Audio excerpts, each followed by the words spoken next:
Nangaroling ang mga seminarista sa lungsod ng Davao upang makakalap ng pondo para sa ipapatayo nilang chapel.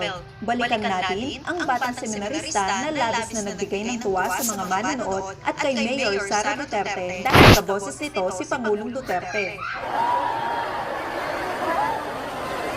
Ikit ko lang ang anak ko dahil gubernur na.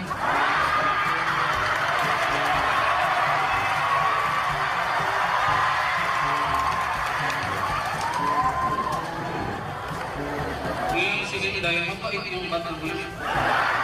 At katulad yan sa ama. Pero ang batang ko gano'n.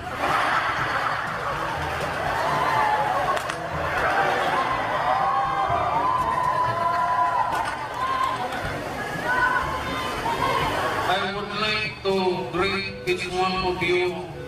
Good morning.